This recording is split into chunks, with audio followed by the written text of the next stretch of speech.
only our enemies get to talk about the Spanish Inquisition. The Spanish Inquisition was not only based, but it needs to happen again. Okay, and it's Yeah, just and it's absolutely insane.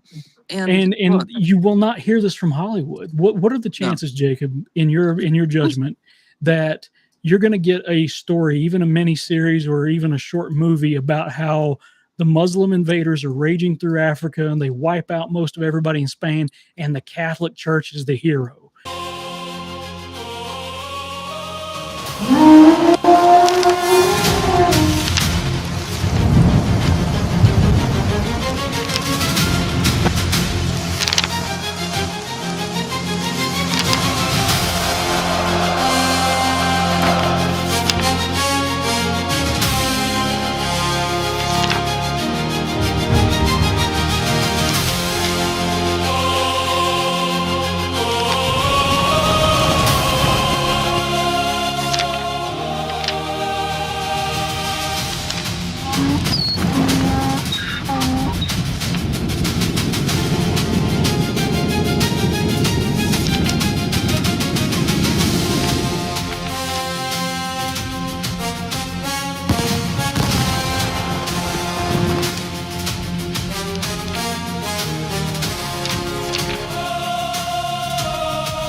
All right, everybody. Welcome to the Great Object Podcast. I'm your host, Travis, and my guest today is Jacob Engels. He is a proponent of Bovino 2028.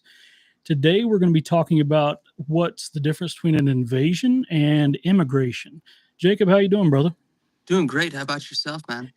Yeah, I'm doing awesome, man. I'm always fighting technology, so it's like it's constant with me. So I'm like everything always tends to go wrong, even when you think everything's going right. You know what I mean?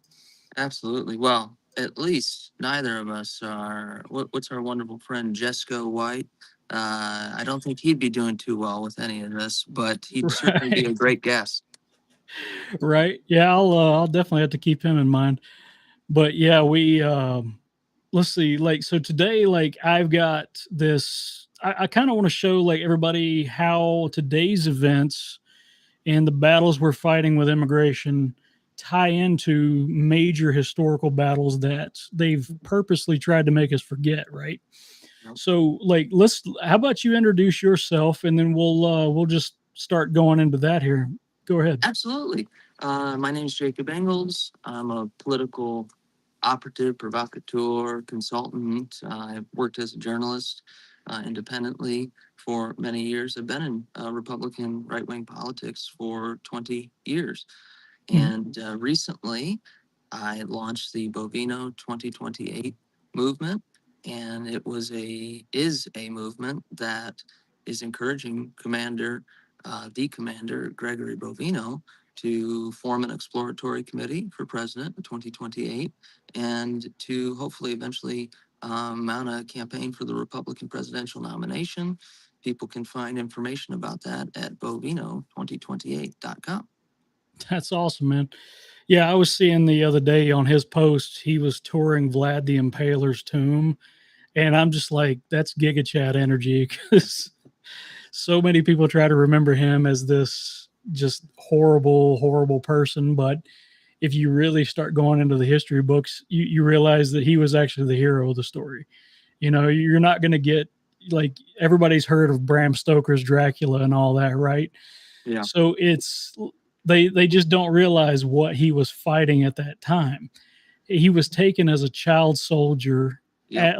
at the age of like 11, I think, him and his brother, and they learned impaling from the Ottomans. This is not something that he came up with, you know, like he brought it back and he used it to save his own people. Like and Right.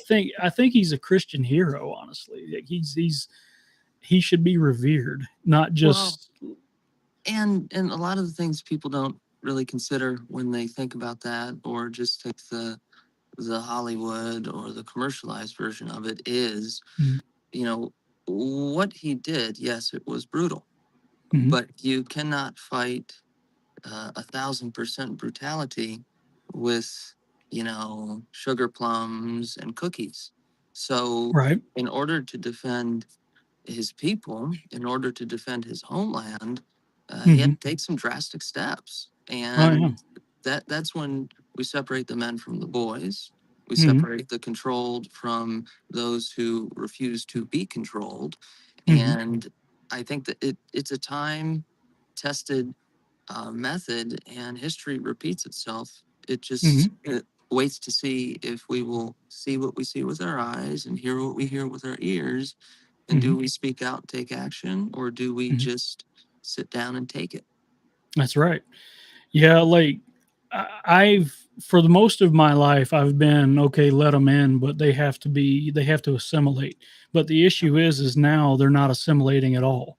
They want to come here, they want to wave their flags. They like there's a dude in my near my town, he has the Mexican flag flying from the back of his car, and I'm like, this isn't Mexico. You're rejecting us on our own soil. This is our nation, not yours. You know, why not just assimilate when you get here? Fly this flag. It's the flag Yep. that welcomed you, you know? And they don't want to do that. So we are having to start thinking about, do we need to kick these people out? And I think we really do to a certain degree, Yep. because if they want to come here and they want to change things, that's an enemy. That's not someone who's wanting to Right. become a countryman, you know? It's I don't go over to Germany and move there, or Mhm, to Chile and move there, and decide that the place I'm moving from will now become the place that I've moved to. It's mhm, just like when you go over to a friend's house or a coworker's house, maybe for a barbecue, or when you were younger, maybe for sleepover mhm, or something, and there are rules. We don't wear mhm, shoes in this house. There's a swear jar, lights out mhm, by 11, up by 7. And mhm, imagine just going into a situation like that and mhm, saying, no, no, I'm going to do it my way. I'm going to mhm, do it how I want. You'll listen mhm, to me. Your home has now become my home. It's mhm. something that a kindergartner can Mm, understand. yeah. So, what we look at here is, when I was in college, first year of college, I only made it about, a little bit because, those who can't do teach, and especially with things like business and economics and stuff, I was studying, economics teachers Mhm, who never worked in the economic field, or small business teachers who never opened a brick and mortar.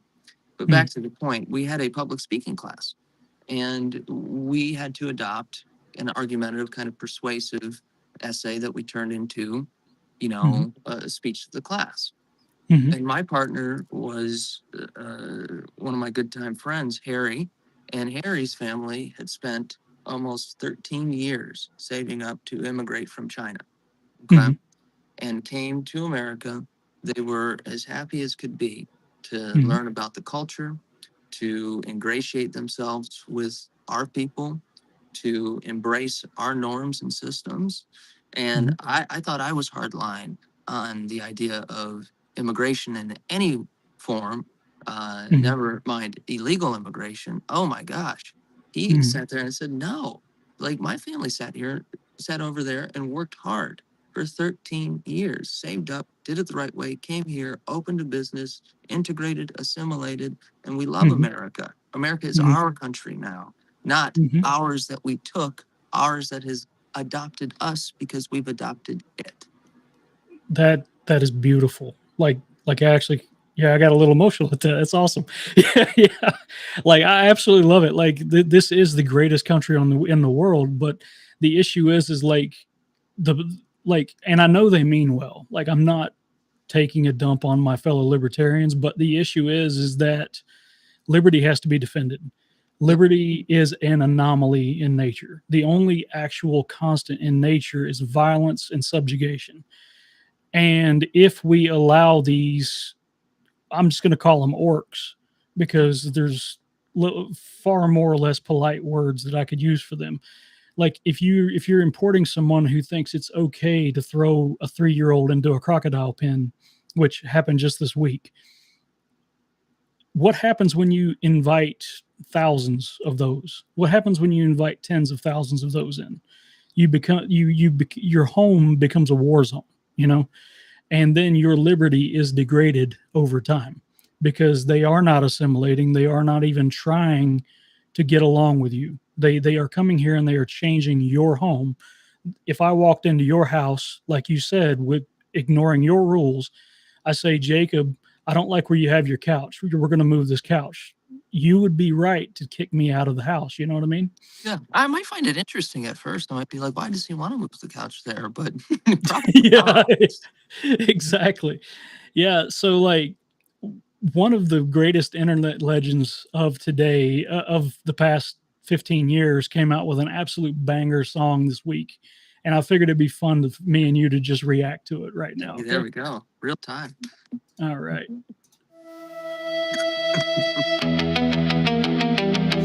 English, do you speak it?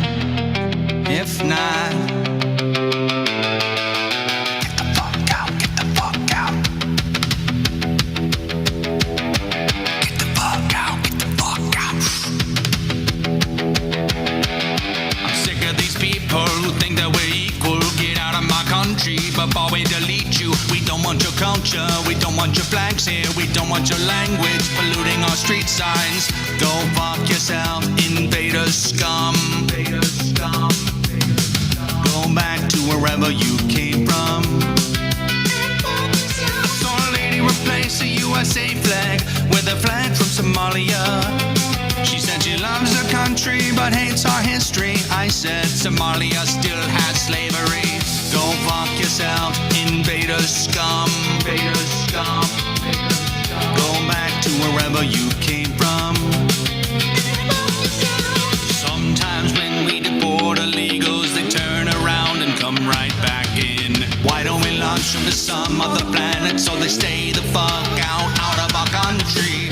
Go fuck yourself, invader scum. Go back to wherever you came from. The usual suspects, the same damn story. Another new mugshot, this guy's got 40. Dead to rights, but the poly market says 80% he walks free again. I made that up. I made that up. Get the fuck out, out, out, out. Get the fuck out of my country. Invader scum. Fuck out of my country. Get the fuck out. Invader scum.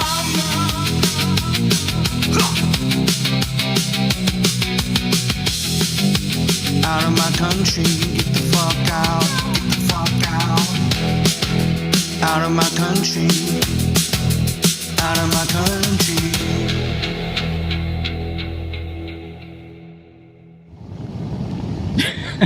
That's brilliant. Who was that? That is Toby Turner, also known as Tobuscus.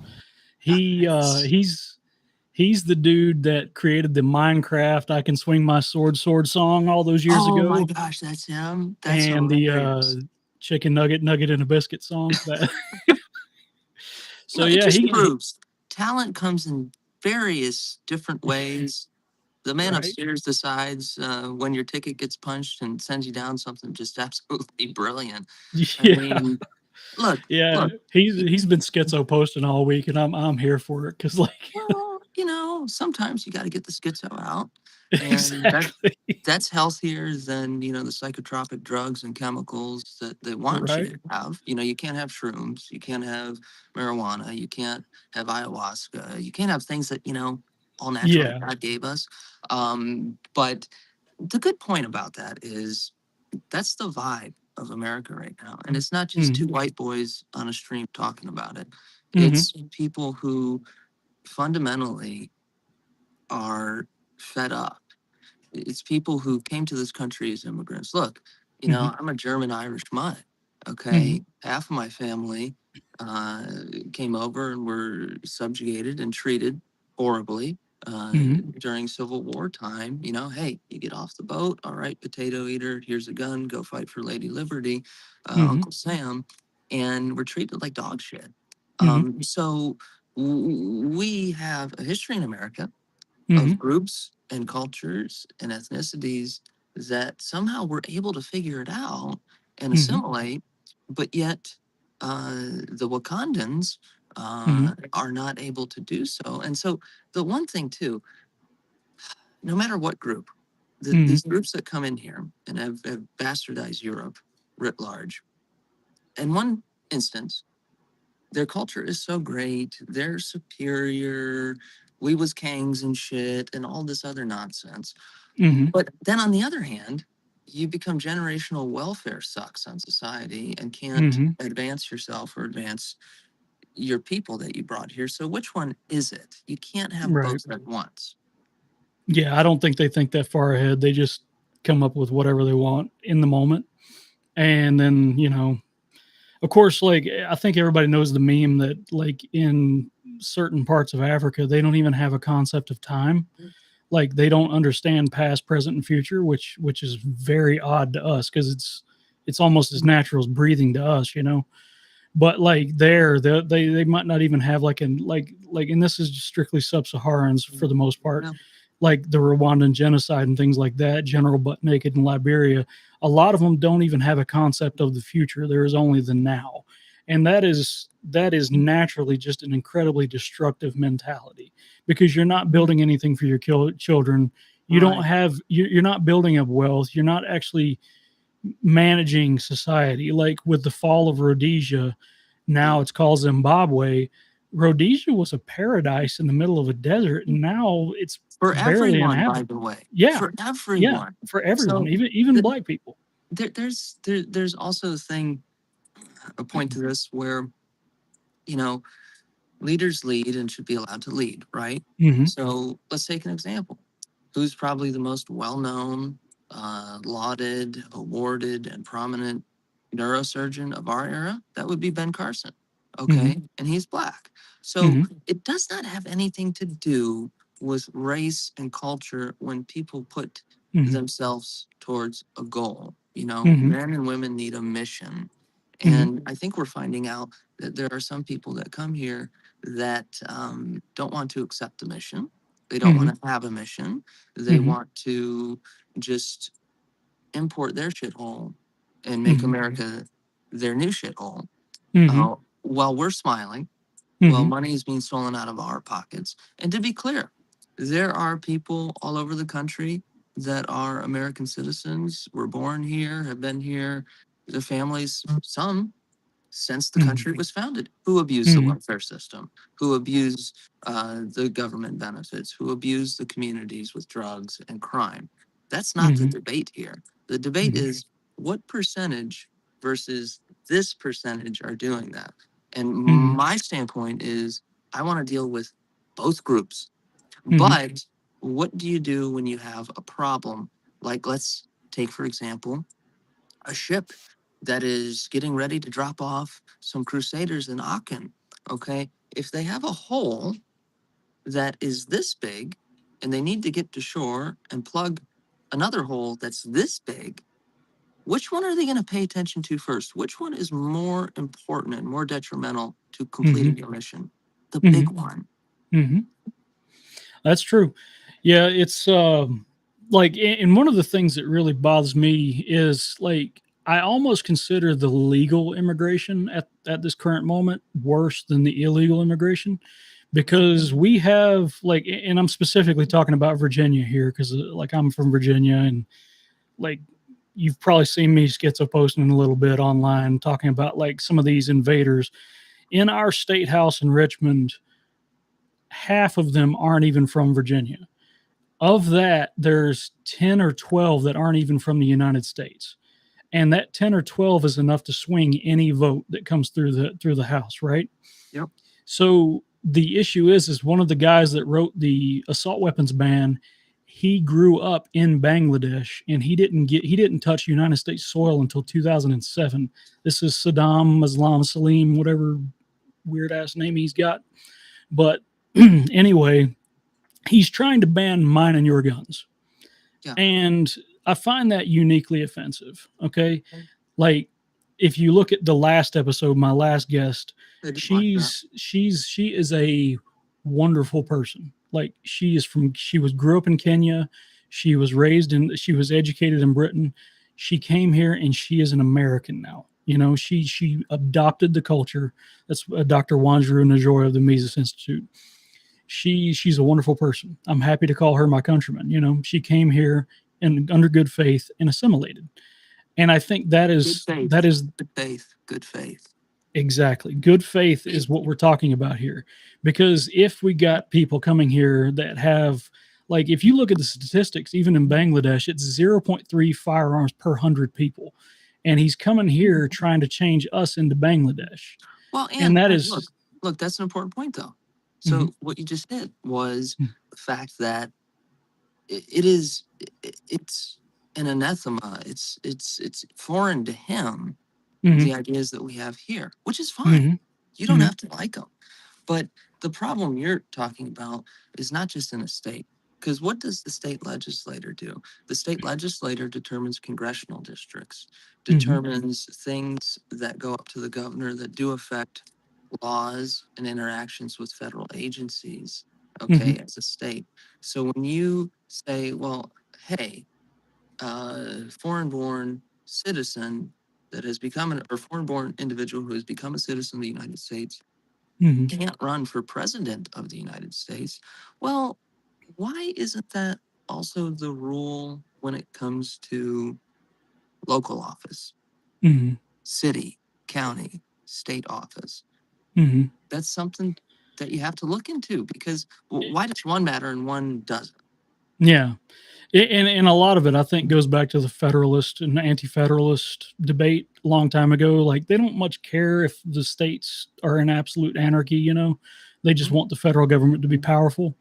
But the problem with the federal government being powerful is entirely dependent on who gets in the office. Like, if we had, like, a Bovino in there, you know, we might be able to be like, okay, well, the bad ones are going to get kicked out, you know? The ones that are not assimilating get kicked out, especially the ones trying to take mine and your gun rights away, you know? Yeah. So, but yeah, like this has happened before though. So like, I want to kind of transition into like a little bit of a history time here. What I've got for you here is on Google Earth. I'm just going to be showing you some maps and just kind of taking you through some of the world history, because invasions of the scale that we're suffering today have happened before. And I kind of want to just show people exactly how long it might take to get your country back if it falls apart, right? So if we're lucky, and before you start, can I just give an analogy? Please. It's like, so we're at the point in America. Look, Europe is the preview. America is the choice, and we as a country, willingly or not, have been pushed or willingly walked off the cliff. That's not up for debate right now. What's up for debate is, are we going to pull the ripcord? Are we going to deploy the parachute and hope for some sort of break in our landing to where we can then climb back up the mountain and rebuild and restart? That's what's going on. Exactly. And like, I don't think any, like, one of my best friends, his name is Muhammad. I'll give you a guess of what religion he is, right? You only need one. Well, anyway, he came here on vacation from Ireland, and he had never even seen a gun before. But I threw him what I called a redneck birthday party. We went out to the woods and we were blowing stuff up with tannerite for a few hours, Yes. and that was his birthday present. And he's like, "Oh, there was fire there!" Like, I call him a Muslim leprechaun, right? Well, anyway, like, he's a great guy. He came here under good faith. Good faith is what we're discussing. I'm not. I mean, I call myself an American nationalist because I think what we've built and what our ancestors bled and died for is important. We need to preserve that. And do we want to import people who thought the Rwandan genocide was okay? That's monstrous, and that's just something that happened in the 90s. Like, these genocides still happen. Somalia, where a lot of these people come from that are scamming our system, they still have slavery today, like that song said. Yep. And But you're we thinking can't. too smart. You're thinking too Yeah, smart, yeah. right? You Hmm. that's why I like that song, because that Hmm. song removes any debate. Hmm. This is how we feel. This is the point we're trying to get across. Will you listen? And Hmm. now it's become even to the point not about will you listen, you're going to listen. Oh Because yeah. we don't have time for this. It's 2 minutes to midnight, maybe Hmm. 30 seconds to midnight, maybe 10 seconds to midnight. Hmm. And it cannot be allowed to stand. We are, Hmm. as a country, still in our Hmm. infancy. We're babies, Hmm. okay? And what we've been able to hold on to in the past 30 years, I would argue, has just become so diluted and so bastardized that we're Hmm. on the edge of just, why don't we just say welcome to the global nation state of America? Because Hmm. that's what it's feeling like right now. And that's what they want. They want it to be an economic zone instead of a nation. They want it because they can control an economic zone with just banking. Yep. They can control it with democracy. And I'm a Hoppian, so, like, I'm all about, like, is is democracy the god that failed? And yes, I think that it is. But we do need to figure out a way to do a soft landing, like you were talking about, because if we don't, this is going to turn into a massive scale, just unbelievable societal collapse. Because a lot of people don't understand, like, if our supply chains collapse, we're looking at 200 million dead within just a few months, Yeah, like, yeah, because and it's everybody and will be it's like fighting what? over what's left. And what is it? It's barely even 72 hours before the pandemonium starts. Yeah. When Hurricane Irma hit Hmm. Florida in 2017, Hmm. and that was probably the most destructive in recent memory, aside from the early 2000s. Hmm. Um, and we were without power for, I don't know, maybe a week. Hmm. Okay. And you wouldn't believe how froggy it was getting. I was in a nice neighborhood. It wasn't a bad part of Hmm. Orlando, suburban community, whatever.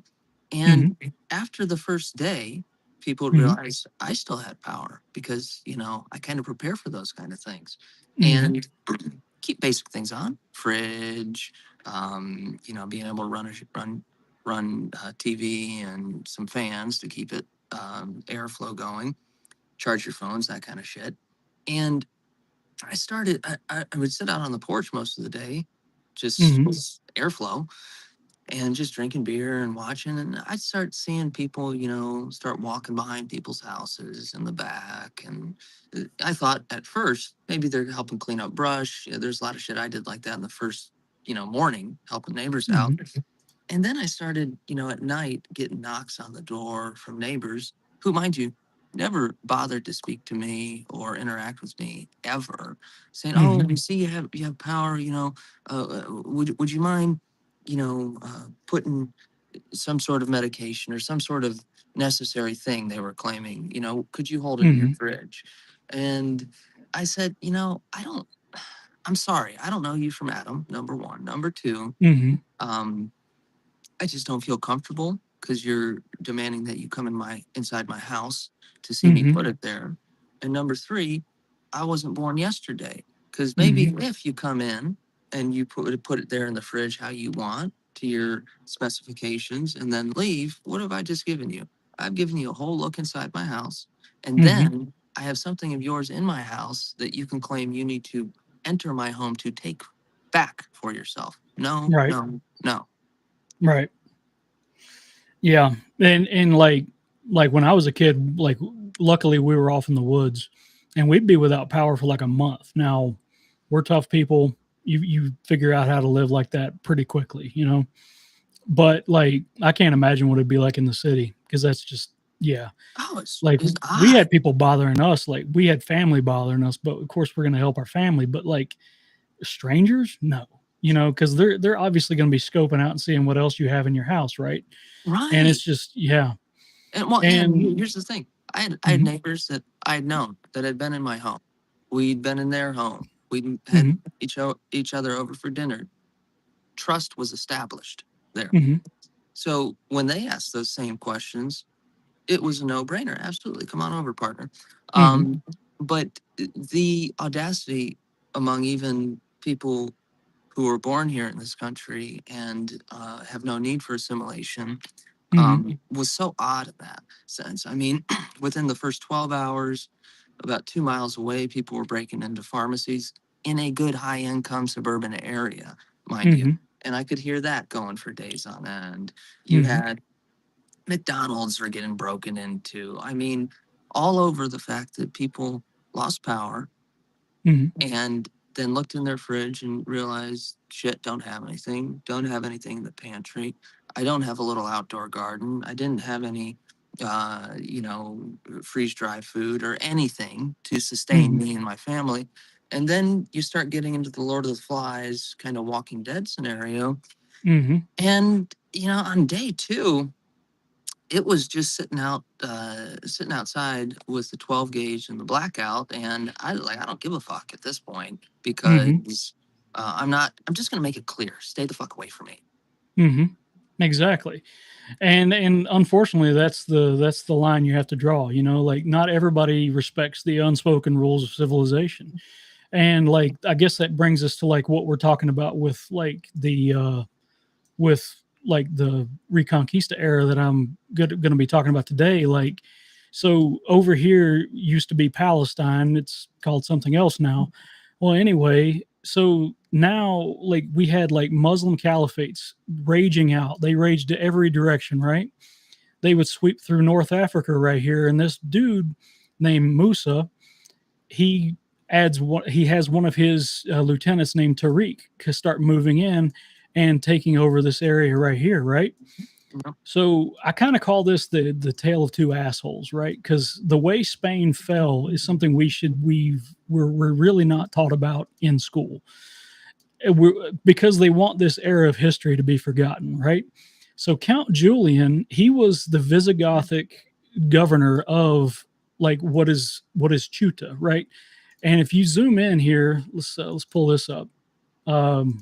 Yeah, hang on. Yeah, I want you to see just how far you are when you zoom in from. You can see Spain from North Africa, you know. And this guy, he was mad at the king who had just taken over. We're looking at like a soft civil war in Spain. So King Watizia, he dies in 710, and King Roderick takes over. And it's kind of a soft civil war. It hasn't really broken out right now, but one of his main competition was a dude named Oppas. That is our second asshole for the story. But Count Julian, he's approached by Tariq, which is this Muslim invader, right?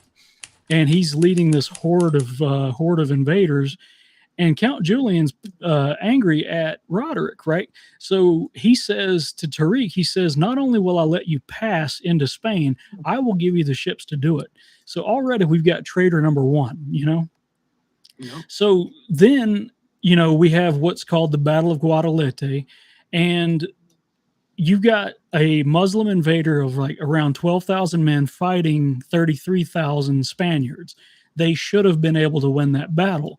But what it is Oppas, he was one of the commanders guarding, he was guarding Roderick's left flank.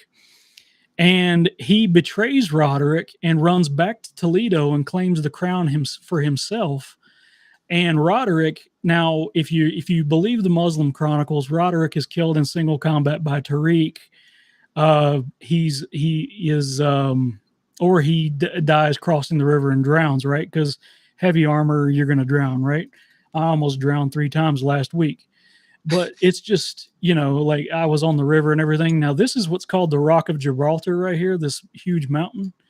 That is a corruption of Tariq's name. Jabal Tariq is Mountain of Tariq. So when he landed, he named part of their country for himself, Yep. And it's just, it's tragic. So Spain over the next, like once Apis gets back to Toledo, right? He claims the crown for himself, but after Tariq wins here, he calls for his master, Musa. Musa comes in and just starts sweeping through Spain.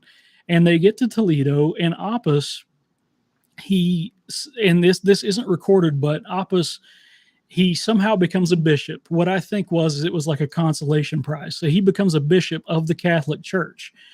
And he's basically immediately a collaborator. He is working with these invaders to help subjugate his own people, and the Jewish communities in South Spain, they're all about the Muslims coming in. They come in, and the Jewish community are actually helping the Visigoths be subjugated. The Muslims are letting the Jewish people run their government. Cha-ching. So, yeah, exactly. They're enjoying their loot crowd, right? Now, of course, the Visigoths did try to force convert a lot of the Jews, and when they wouldn't convert, they were either sold into slavery or whatever. But the Visigoths, they had rested on their laurels for almost 400 years. They had gotten comfortable, and they started infighting. But here comes this invading force, and they just cannot unite against it, even though it is a much smaller force. So then we fast forward, and a force that's has a mission, right? A force that has a goal, a force that is motivated, a force that has, at their back, the winds of war, victory after victory after victory. And if I remember correctly, I might be getting it wrong, but when the retreat to Toledo and the play for the crown, what that does, you take the left flank out, that allows what they call a pincer move, a double envelopment, and then you are truly screwed. So it wouldn't matter if you had 33,000 at your back versus 12,000. When the lines are broken on one end, you either have to make the decision to throw everything you got to stop it and be able, hopefully, to then turn around and fight back this way, hoping that another round of enforcement, it just puts you in a terrible spot. It really is. And then so basically you're looking at just this systematic collapse of Visigothic Spain, and they just keep getting pushed back to up here in northern Spain in the Asturias Mountains, right? To Cavadango Cave. And over the next maybe 7-8 years, you're seeing just these Visigothic Europeans being pushed back by these Muslim invaders. Now, if you look at the mountain ranges in Covadonga, let me pull up. And how did is this something you created? Where are you finding this? Oh, this is cool. this is Google Earth, and I like to just actually show the terrain because, in history, a lot of terrain. Let's look at the mountain overlooking Covadongo Cave, right? So the Muslim invaders marched, and this is an actual photo. So they marched in through here with an army of 180,000, according to some sources. Most sources agree on 60,000. But at this point, the Spanish, what would become the Spanish, they were so brutalized. They were systematically killed. They were pushed back and pushed back and pushed back, that all they had was this tiny little cave that you can see from this mountain, right? And they made their final stand under Don Pelayo there. Let me pull. Let's see. Let me pull. Yeah. Well, and a lot. So maybe a Let good me go on the street. corollary for people. I know I've watched The Age of Samurai a ton of Mm-hmm. times on Netflix. I already knew a lot about that, but you know, it's kind of Mm-hmm. a similar situation. What you're describing here is, Mm-hmm. there had been all of this relative peace in some respects. People had been sitting on their laurels in Spain, Mm-hmm. and it got to the point of so much opulence, so much, uh, you know, just sitting pretty and not thinking that anything would ever happen.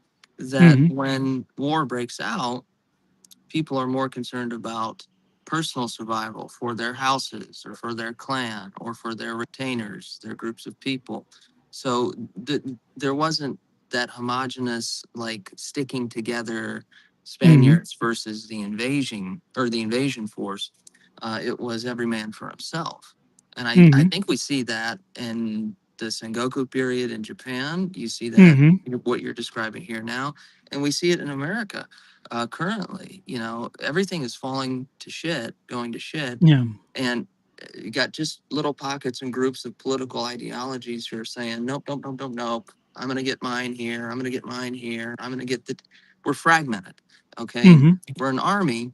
We're a people, but we are isolated. We Mm-hmm. are our resources are growing thin, Mm-hmm. and that's a perfect time. And it's not been like this happened overnight. Mm-hmm. This is what we call a slow burn. This Mm-hmm. has been happening by design for a long time. And people might love Ronald Reagan and say, Mm-hmm. "Oh, the Gipper," but that really was the flashpoint in the 80s with what he did in seeding ground on naturalizing and Mm-hmm. giving citizenship and starting that downfall. And where have we found ourselves? Has it worked out? No, not at all.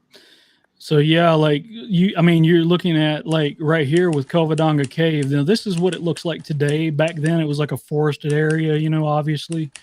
So you got 300 men, right? They're holed up in this cave, and Don Paleo, their king, that they're rallying behind. He's standing up there in the cave, and Apis, again, asshole number two, he's coming up at the head of this massive f off army, and he's saying, okay, hey, you can't win this. You can't win this fight. You are not. There's only 300 of you. Even Muslim sources back then, and these will be on the screen in the edited version. The Muslim sources say, "What can 30 wild donkeys do to us?" Well, I want to tell you that they won this battle. So Don Paleo, he pulls out an M60 and a bunch of grenades. He's got a zip line. He's coming out of the cave holding the zip line like an 80s action hero. And the recoil of the gun is just spinning him around in all directions. He's just slaying thousands of Muslims at once. I'm just kidding. But anyway, they actually are like able to defeat these invaders, right? Yep. So the Umayyad archers, right? They are shooting at this cave, and you see how it's got like a domed shape to it. As they are up there fighting against these 300 men, the shape of the cave is deflecting the arrows back into their own men. Yep. And this is called the Cave of Our Lady. That's what Covadonga means. And I kid you not, this is actually what happened. If we go back to, and then as they are trapped in this, hang on, let me pull up where did my bookmarks go here? Let's take it out of Street View here. But yeah, so like they ended up, let me do the overview here of the mountain again real quick. Take it off of Street View. So as the army standing down here in this, you have Don Paleo's men hidden in the mountains. They're rolling rocks, big rocks down and like crushing thousands of these people, right? But they had no gunpowder. So what comes next is a true miracle from God. Okay, and this goes back to what Don Paleo said to Apis when he was telling them, "Hey, you can't win this. Just come down and surrender. You'll be treated fairly." Even though Don Paleo knows that Apis has just completely executed every other noble in the entire country. So Don Paleo looks down to Apis and he says, "Does the Holy Scriptures not tell us that those with faith the size of a mustard seed can move mountains?" And he's like, "We will not surrender." And they don't. They fight. And the army is getting just absolutely wrecked by rolling rocks and everything. And then they eventually start to retreat out of panic because they're completely closed in on all this side. So just imagine 60,000 people down here just getting absolutely wrecked by they're crushing their own soldiers and everything. So if we zoom out, if we go over here a little bit, over in here is where I suspect the rock slide happened, and this could not have been caused by Don Paleo because he didn't have any gunpowder. Causing an actual mountain and a landslide is a big deal, right? Yeah. So these Muslims are retreating through this valley, and I think this is about where, like some sources say 63,000 men were crushed in a landslide, and Don Paleo and his few men could not have caused that. It's called this is divine like- justice. It is, Ave Maria. This is why it's called the Cave of Our Lady, because in history, like especially Crusader history, the Holy Mother herself has shown up, and that's why I've got her in the top left-hand corner of that thumbnail I drew for me and you. Yep. So she caused a miracle. The same thing happened in the same thing sort of happened in when Constantinople was under siege in the first time. Like they take the Holy Mother's cloak and they walk it around all the walls of Constantinople. And that night, this unbelievably powerful storm blows through and destroys the entire Ottoman fleet for the defenders. And they don't try again for another 600 years. That's how devastating that loss was, Well, and look, your intro gives a good way to talk about that. It's something in our bones. It's something in our DNA, our genetics, our very being, that good or bad, there is something that carries with us from hundreds years past, thousands years past, where Exactly. Just like a salmon knows to swim upstream, just like the bear knows you go to this place to catch the jumping salmon. That's not something that you just wake up with and you go to school and you learn about. There's something that's inherent about that inside people, inside all the creatures that God gave us. It's literally inside plants and plant life. Okay. Exactly. The knowing how do you think? Do you think there's just vines just existed out of nowhere? No, you have certain plant life that learns after time to crawl up, and they're trying to get more source of sunlight or access to water for photosynthesis. It's just really not a hard concept. I don't know why it needs to be explained to people so much. Yeah, you're right. And I mean, survival is the bottom of every single thing.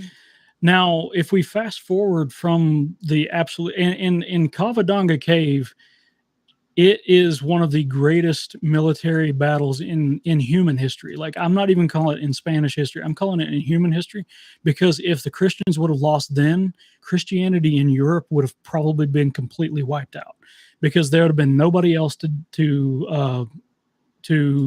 contest them. Let me reset to north here because I keep getting confused. But anyway, so like another major battle, and we'll talk about this in another episode, was the Battle of Tours in Poitiers. And that was with Charles Martel. That's the grandfather of Charlemagne. Like, after they got their butts kicked down here in Cavadonga Cave, they ruled everything except for this tiny little piece right here. So the Muslims didn't bother them for around 12 almost 12 years after that. So if they're not willing with those huge armies to come back for another 12 years, we know that something miraculous, something truly devastating happened there, because they like to zerg, they breed like rabbits. If you look in the Quran, the prophet is telling them to marry only fertile wives, even if they're ugly. It actually says that. And they purposely try to have 20 kids in a family, right? So they didn't bother Don Paleo anymore. And what Don Paleo and the ones who succeeded him did is they started this like 100-mile wide like no man's land. Defense system. Yeah. Yeah, they would no crops, no settlements, nothing was allowed to be there. They constantly raged out from here and raided, and they maintained that 100-mile wide thing. That way, any armies moving forward could not contest them and be able to live off the land. So they had this couldn't just sneak up and couldn't yeah, sneak up out of exactly, nowhere. And that's an important thing you exactly. said too. Like Mhm, we live in such a modern world that we forget. Um, Back in those time periods, and in most mhm, of the times of war in human mhm, history, it's not just about, okay, cool, we conquered this area. It's we conquered it, but what resources do we have to resupply and mhm, recharge and maintain this area in a way that's mhm, beneficial to a long term sustainable outpost until you're able to really take over and create cities and states and regional protectorates. So, yeah, that's a pretty good move because what that does, or what it did, was create that no man's land, right? So if right, you're even having 200,000 men, okay, great. We can break through the lines of somewhere, uh, in that 100-mile radius. But once we've, okay, now we got to go all the way back here to go get mhm, resupplied, and we got to wait for it to then come back.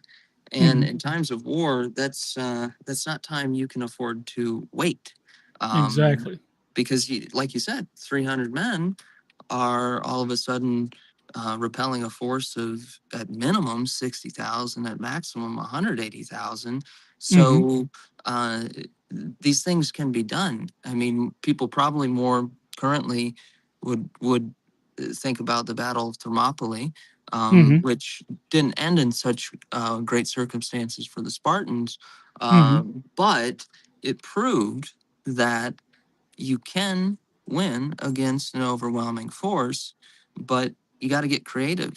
And mhm, most importantly, you got to have help from upstairs because exactly. those numbers, that dog don't hunt if you don't have something divine happening. Yeah, for real. Yeah, and, like, and this is just the beginning of Reconquista. Like, this is the battle that they had their backs against the wall. They had their just they weren't able to do anything else except rule these tiny Asturian mountains here, you know? Let me pop into 3D here. You can actually see it's basically the same terrain as my home, the Appalachians, you know? Yep. And they started a kingdom there. And over and like there would be major battles, right? But one of the biggest ones is the Battle of Clavillo, right, in 811. And now King Ramiro, he was fighting this big Muslim army that came up here to attack them here, right? And this is about 50, this is almost 100 years after the Battle of Cavadonga, right? So he has a vision from St. James himself, St. James, the apostle of Christ, right? And St. James is promising aid in the battle. He's hopelessly outnumbered again because they've had 100 years to breed. So and they try to have like 20 something kids per family, right? Well, anyway, St. James he's called the Matamoros, and that means Muslim killer or Moors killer. Santiago y cierra España. ¡Retrocedes, Santiago! Dios lo quiere. Victoria! And legends say that St. James himself, as an apparition, manifested on the battlefield personally and led a host, killing thousands of Muslims over and over and over again. And it was a completely one-sided victory. And St. James himself, like, came and that's where he was carrying a white banner with a red cross on it. That's where the cross of St. James comes from. That a lot of in the Crusader lore, and that's why like Crusaders are often depicted with like a white garb with a red cross on it because that's the cross of St. James. You are invoking Santiago Matamoros, the Muslim killer. Oh. So anyway, over the next 700 years, they're just slowly pushing the Muslims back over and over and over again. And it is, and this story starts in an era that you have not heard of because they guarantee that you haven't heard of it. And it ends in an era that everybody on earth has heard of, and that's Christopher Columbus, believe it or not. Yeah, and So it's eventually, good you say that though, because hmm like I've always been a student of history and hmm um, really consumed a lot of that hmm before college and even in middle school. hmm And when you sent over kind of the kind of briefing for today's show, hmm I had a pretty good understanding, hmm but first off, that understanding didn't come from school. That came hmm from being inquisitive, and that's hmm why this idea of asking questions about anything hmm is so important to reinforce in America right now. And hmm one of the latest, greatest examples, and not great in a good way, more so maybe incredible, but incredible in a bad way, is hmm the idea that you cannot question the grieving process of, let's say, Erica Kirk, or you hmm cannot question what happened to Charlie Kirk. You hmm cannot share your opinions on what your eyes have seen and what your ears have heard. hmm And that fundamentally is anti intellectualism. And for those in the back who say, oh, well, the Catholic Church and Christianity is anti hmm intellectualism. No, when No, you they're not. see when you see the idea of colleges that we have right now, hmm institutions of learning, hmm that came quite clearly from monasteries and the hmm monks and the Benedictine friars. And, you would send your children if you had no hope, you couldn't afford, or there was no positive outlook on life. In hmm those early times, before we had actual colleges and institutions, it was you're going to go become a priest. You're going to go hmm become a man of faith because they're the ones who possess the knowledge. They're the ones hmm who knew about math, who knew about early forms of science. So hmm I think we should put that to bed right away because that's not talked about. And the last hmm thing I'll say on this before we move on is when you talk about the idea of St. James manifesting and appearing as an apparition, hmm um, we have lost the idea, and it's not taught about Catholic mysticism. Okay, hmm there is this isn't magic with a K. This hmm isn't Ouija board nonsense. This hmm is the idea of divine intervention, divine hmm justice, divine providence, which Same stuff that happened manifests. in the Bible, like under Yep. Gideon, you know. And yeah, and like and when the Jews in the Bible finally decided to tear their cloaks and like humble themselves before God again, he sent an angel of death to wipe out the entire army that was sieging Jerusalem. He was like, okay, all right, fine. If you're gonna repent, I'm gonna take this army and they're gonna go away. And they went out and they looted everything in the army, and they were richer than they could possibly say. Because that's I forget exactly which prophet it was. It said tomorrow you'll be richer than you can possibly imagine. And the day before that, they were so hungry they were eating pigeon droppings off of the Yeah. rocks. You Well, know. and look, he's always talking. Hmm. We're the ones who aren't always listening. So Exactly.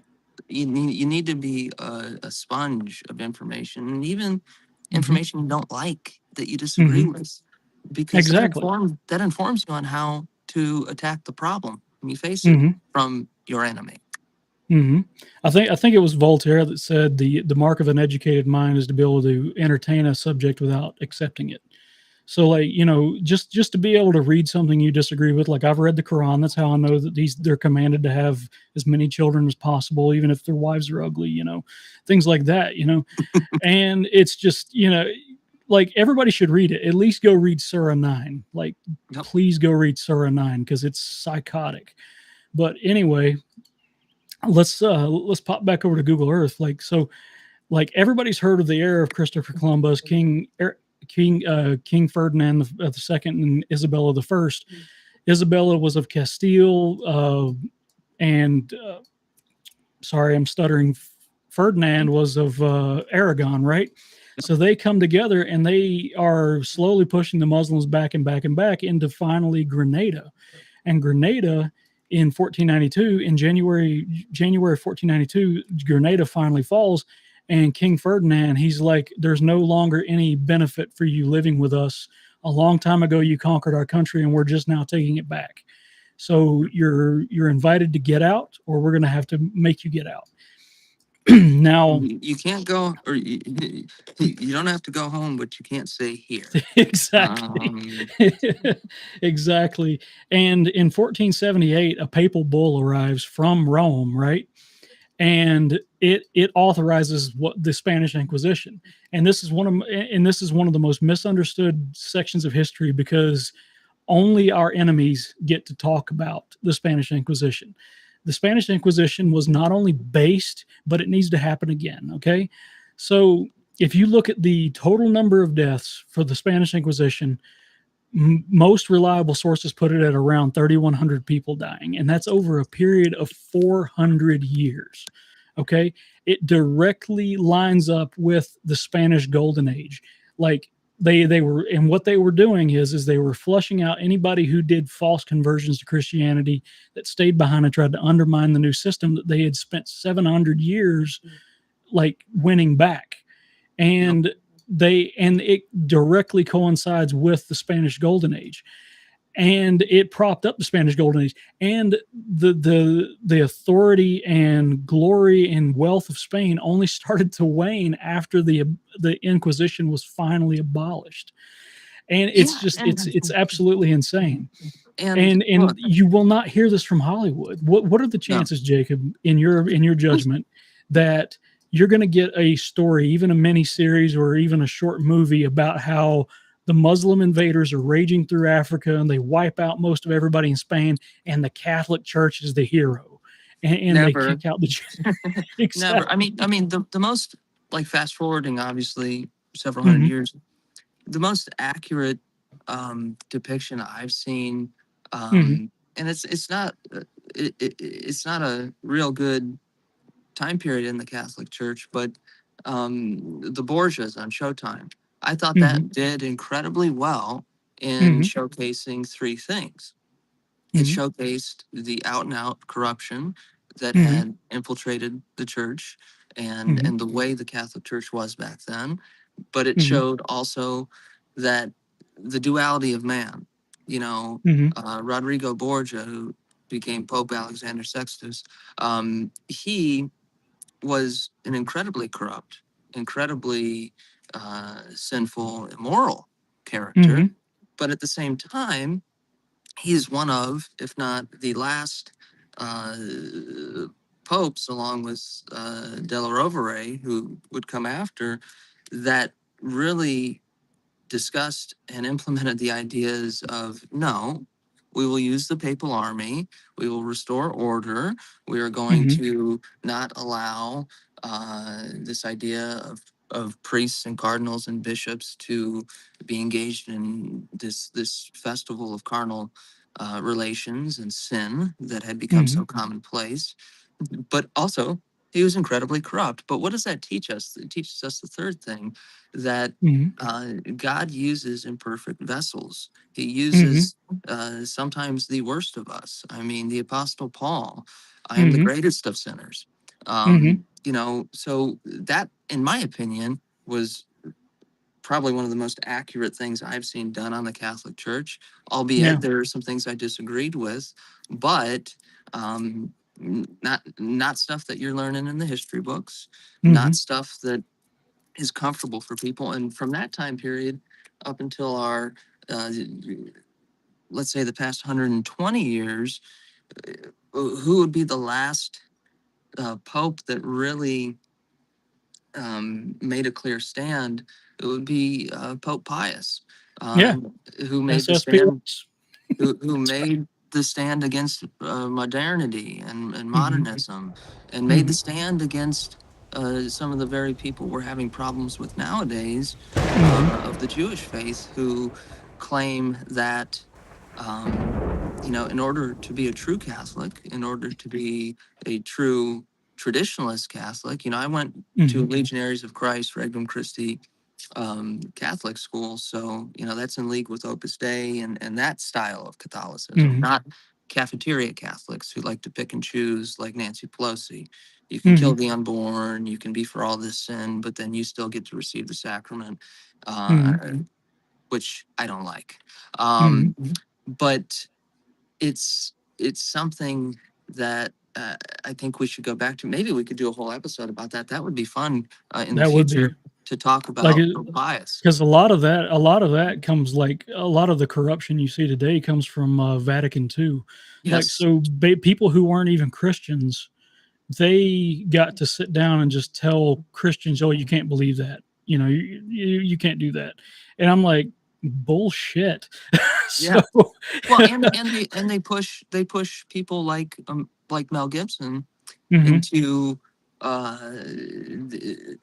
they make us almost seem even our fellow Catholics, who I think they aren't true Catholics, but mhm, a lot of them, they they push us into this category as some type of mhm, weird extremist sect of the faith, that if you don't mhm, accept Vatican II, then you're all of a mhm, sudden against the Holy Mother Church, and you don't, mhm, you know, if you believe in the idea of an anti-pope, or if you believe in the idea of past that mhm, update in canonical law and otherwise, then mhm, you're somehow, you're the demon mhm. worshiper, you're Yeah. the Satanist, you're ruining the church from within, and it couldn't be Mhm. farther from the truth.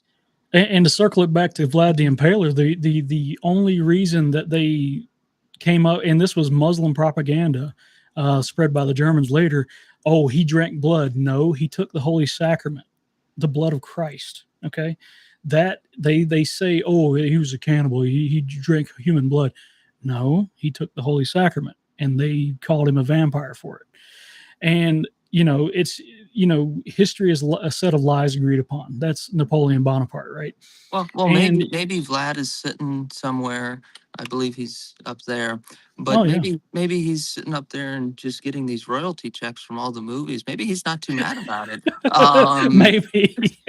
You know, but look, it I know I sent you a few things Mhm, before we went on the show, mhm. and I think if briefly we could talk about some of Oh, those, go for it. because Yeah, it absolutely. it deals with the cultural shift we've seen, Mhm, and depending on your viewpoint, mhm, politics is either downstream from culture or vice versa.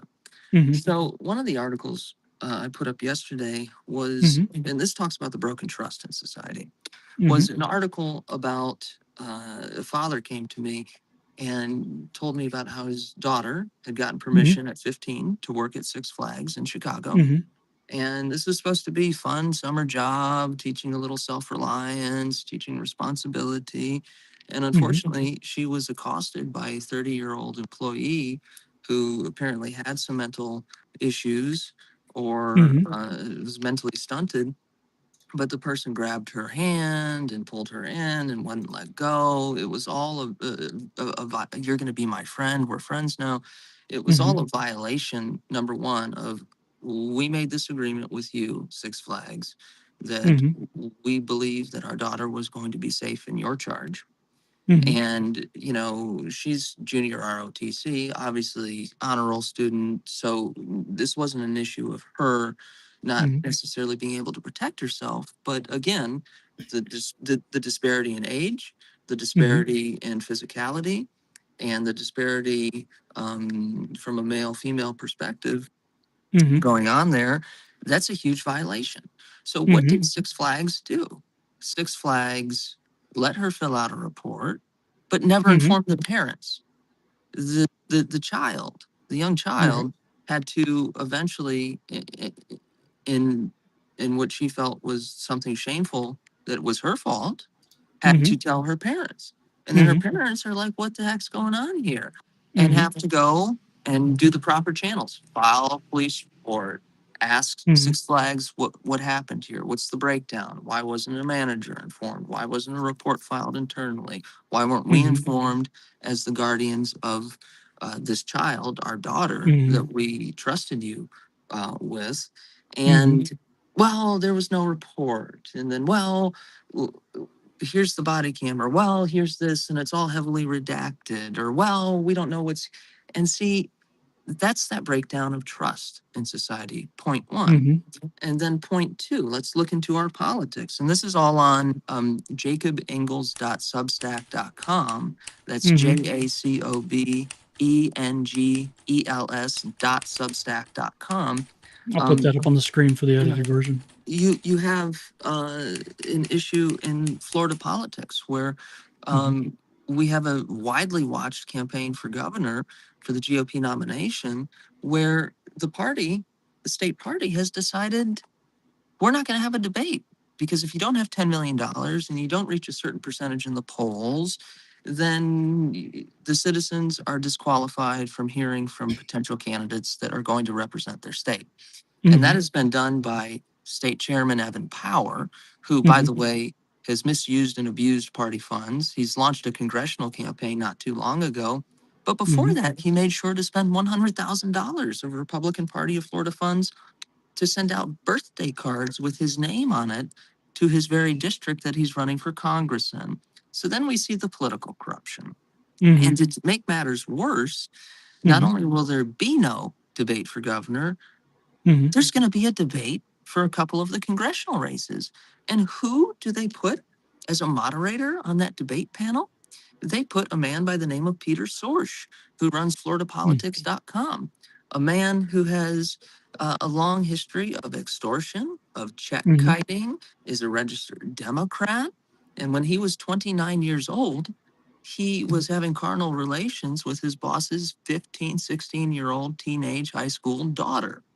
So that man is going to be invited in by Chairman Evan Power, who is now running for Congress. He's trying to hold on to the power he has in the party. But what does this all demonstrate? This demonstrates a me, a protected class, and us versus them. And I'll go one more. I've got two more we're going to go. The next one is RNC Chairman Joe Gruters. Now, I've known Joe since, 14 years. I was the chairman of the Teenage Republicans way back in 2009. And the fact that his wife has been selected and anointed to be the GOP nominee and endorsed by Trump, of course, in Florida's Congressional District 16, father, it's my time to be queen. That is just abhorrent. But why does Chairman Gruters do that? He's faced a rash of election losses, a rash of misappropriation of funds in the party. It's not going to go well at midterms. So this is his golden parachute. Get the wife elected, or use the wife's candidacy to hold over and wield over donors and anybody. If you criticize her, you're criticizing me, which means you're criticizing Trump. So to create that protection. But Chairman Gruters was credibly accused of groping a male staffer several years ago. And I'm currently at the point of my investigation where I've found two other male staffers that he, as a state senator, as recently as, a couple of years ago. One, I'm working to confirm a third one, which would be a fourth total, something that might have happened at the RNC in Milwaukee. So this just demonstrates the corruption and the grift doesn't stop in misuse of funds.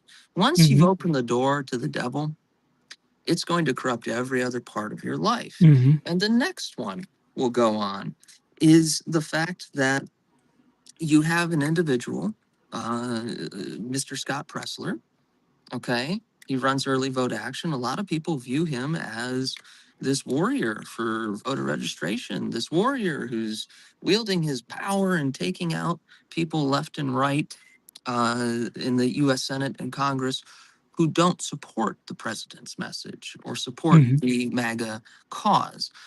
Well, he claims he's not paid. He claims this is all a volunteer effort. And there was a whole kerfuffle about a year and a half ago where he needed an SUV to travel the 7 seas or do whatever to fight for the president. And he didn't have the money because his car broke or a tire fell off or whatever. And he raises $110,000 online from small dollar donors. And instead of getting something economical, getting something to where you can give that money back, he decides to get the Yukon Denali XL diesel version all macked out. And in my investigation, along with Brandon Straka of the Walkaway movement, who Mhm. came to me several months ago, and I've known Scott since he was a volunteer working for me through Act for America with Brigitte Gabriel when we were dealing with the Stop Sharia, anti-Sharia law protests in 2017. Mhm. Brandon Straka and a gentleman by the name of Sword Truth on X have Mhm. put together this website, realscottpressler.com. I thought it Mhm. was bad with just the SUV. Oh my goodness, there's been $10 million raised into early vote action. $1.9 Mhm. million goes to Information Strategies in Vermont, a shell company. $410,000 comes in from RIF LLC to the PAC. And on the Mhm. same day, it's boomeranged back out.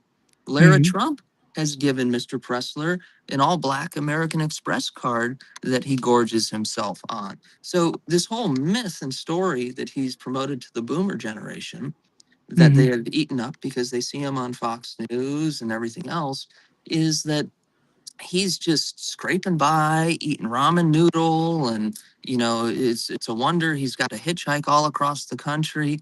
It's a Mhm. fugazi, it's a fugazi, it's a whoozy, it's a whatsy.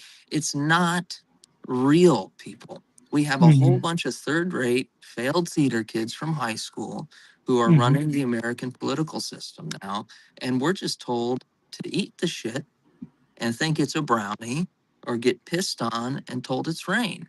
Enough Mhm. is enough. And I'm really glad to hear you say theater kids, because like they're all just actors. Yep. Like they're not reading the legislation. They're very, very skilled actors. Like they can convince you that they believe things. They like I am not buying this plot twist with JD Vance right now, because he has been Yeah. up Israel's ass He got for he got decades. queer-eyed. He got queer-eyed over in Silicon Valley with Peter Thiel. He comes back, Hmm. he's lost weight, there's more eyeliner, better suits, and then he's Hmm. knob gobbling and humping for Bibi Hmm. Netanyahu. And then he sees the commander, Hmm. the movement, and let's think about this. We got in 120 hours more earned Hmm. media, press, articles, good or bad, any press is good press in politics, and Hmm. attention on the idea of Gregory Bovino, the Hmm. commander running for president, and making the center issue not only deportations, but Hmm. adopting Martin Zellner's method over in Europe with the Institute for Remigration of total Hmm. remigration, even if Hmm. it's legal people we're talking about. Hmm. And it scared the ever loving crap out of them. And so now all of a sudden, Hmm. JD Vance, he's a border hawk. He's Hmm. standing up to Bibi. Alexander Brusewitz, this faker Hmm. on Twitter, is talking about, oh, well, look at all these people being funded by Israel, and then they're funded by Israel, but they're really based in Iran, and then so ipso facto now he's a warrior against Hmm. Israeli influence. Get out of here. It's fun to Hmm. watch when but it's so frustrating when Hmm. you probably have some listeners. I definitely have some followers and some friends who it's like Hmm. talking to a brick wall sometimes. They just say, oh, Hmm. well, it's chosen people. Just write the check. Just write the check. Another war. Hmm. No, we've got an internal war here at home. Yeah. And honestly, like I contest the whole chosen people thing, because like if you look at what happened at Pentecost in the Bible, like they're expressly being removed from the grace of God. Like they're like Christ himself in John 8:44 is calling them the brood of vipers. And and go back to the Spanish Inquisition for a second. They were offered to convert. Like the church is the true Israel. Yes, replacement theology is real. Didn't mean to pun there, but you get me. So, but yeah, it's just, I don't know, man. Well, Like, see, here's the thing. Here's the thing. That's why, look, Jay Klang, some might not like mhm. his methodology. Some might disagree with where is he coming from or what is his purpose. But Mhm. for him, even if this is all an act, at least he's out there on the ground doing something. At least he's out there Mhm. drawing attention to it. And yes, there is some ego and some pride involved in that. There But needs to be there needs to be. You have people to have that. people gravitate towards characters. They Like do. that's just And how people are. and look, there might be ego and pride in the street, but I guarantee you there's a lot of sacrifices you make when that cell door slams and you're stuck. Mhm. So it's not like you just get to take your Give, Send, Go donations that you amassed and bring it in to the cell block D and live like a king. No, sirree, Bob. And so I think he's another one I wrote about on my Substack recently. But that's why I've been inspired not only by Gregory Bovino, and that's bovino2028.com, but by standing up to this failure to allow debates. And that's why we put up Not My King Florida, notmykingfl.com, notmykingfl.com. And in 3 days' time, we've had over 6,000 now patriots from across the state of Florida, and we're double checking their voter registrations and everything to make sure before we send any information out, who want to stand up, who want to shut down the showdown, who want to make it clear that if you're telling us we matter nothing and we matter little in this process, if we're being gracious in their mindset, then we will show you the one thing you cannot take from us. You cannot take away our mode of transport. We have 2 legs, we have 2 arms, we have 1 mouth, 2 ears, and 2 eyes. And if we have to use those, and if you want to try and take away that right, then you are really going to be in for something. If we have to shut down the convention hall, fine. If we have to protest outside, fine. If we have to make the whole event of the Sunshine Showdown about the sunshine, shut down the showdown, and to bring them into the sunshine, then Chairman Evan Power, we will. And it's not going to be pretty. It's not going to be comfortable. But my faith, my Catholic faith, calls me on multiple issues here. It's the issue of telling the truth and being honest with your fellow man. It's the issue of you are called not only to observe the faith when it is comfortable, but when it is extraordinarily uncomfortable. And then Even up to 3, martyrdom. yes, up to martyrdom. And 3, you are called to not only observe the faith, but to be men and women of action. So gone are the days of basement bitching. Gone are the days of, oh, I'm going to make an X post. So people listening, start your own podcast. Do something with your hands. If what you can contribute to patriots in your community is to say, hey, I see that. Oh, you cut out on me, brother. We'll give him a second to rejoin you guys. Yeah, so I think he was being too based for the CIA there. Uh-oh. Yeah, absolutely. But yeah, it just, man, he was on a roll there. That's a shame that cut out. Yeah, let's just give him a second to pop back in here. Oh, there he is.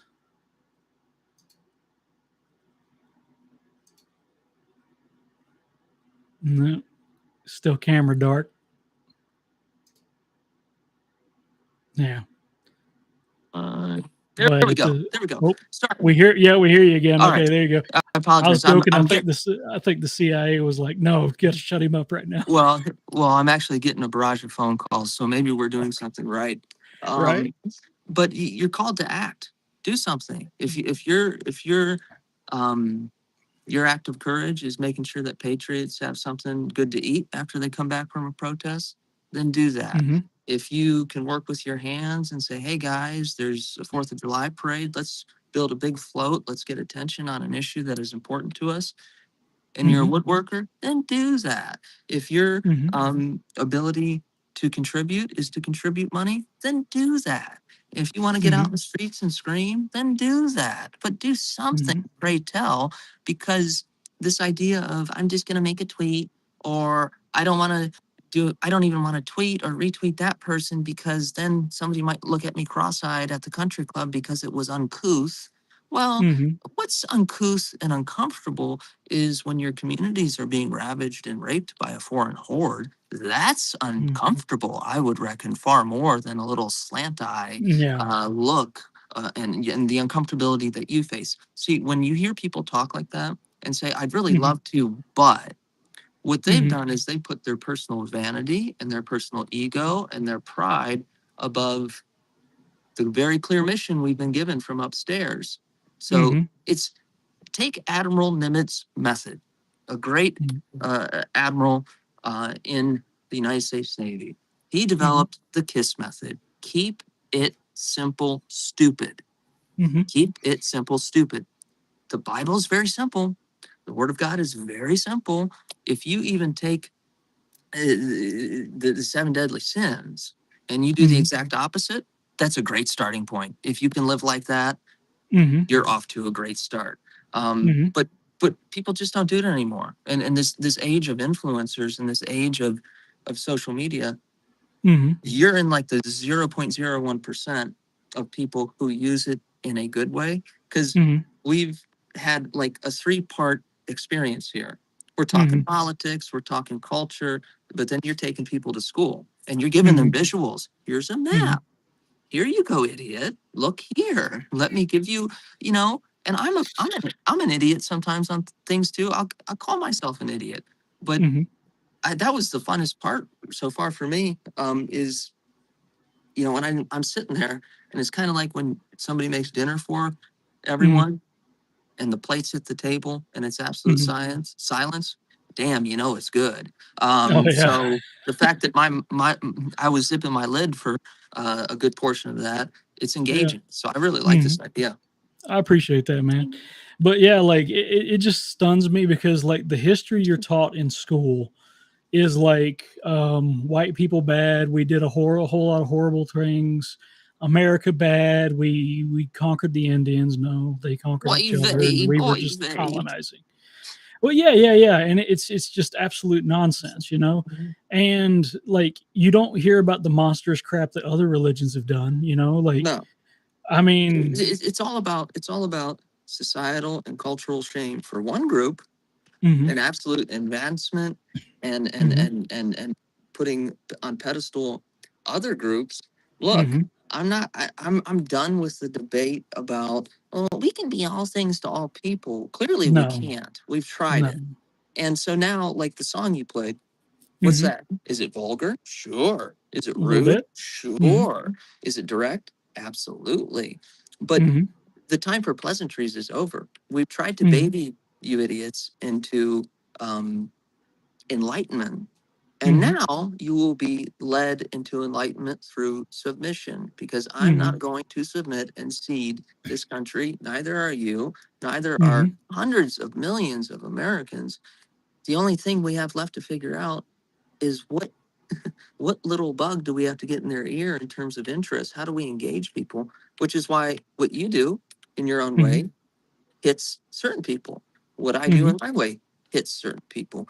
But until everybody's firing on all cylinders and doing everything they can through a million different attack points to break the spell of globalism and this idea of diluting our culture and our people, then it's all out for naught. But even still, I'm going to keep going. You're going to keep going, because it doesn't sit well with me if I go and get hit by a car tomorrow, or I fall ill suddenly and I've got to go make my case to the man upstairs. When I'm asked the question, what did you do? I don't want to have the answer be, well, I liked a tweet and I joined a Facebook group. That's a surefire way to get the button pressed, and you're going to be going down into the deepest, darkest pits of hell. And if you familiar, anybody listening or watching is an art buff, Bosch's Garden of Earthly Delights, that little bird-headed character that eats you, shits you out, then eats you again perpetually for all time ad infinitum. That's going to be your life if you don't wake the hell up. And emphasis on the hell up. But yeah, it's, history is just so sanitized. They don't want us to remember our glory. They don't want us to remember the good that was done. They want us to be comfortable, sit down, shut up, consume. They want consumerism because they can get power from that. They want more democracy. Tune in, drop out. Timothy Leary. Yeah, turn in, drop out. Exactly. And they want democracy everywhere, because then they can easily manipulate that, and you won't get any like actual change in the world. You're just going to get more JD Vance and his stern talking points. And the second, and the third Tuesday in November, he's going to be right back to his old ways. He's touched the wall. He's taken APAC money. He's not going to change one bit. They know through Hollywood and through entertainment and culture that, people say politics moves so fast now because of Trump. Sure, he's part of it.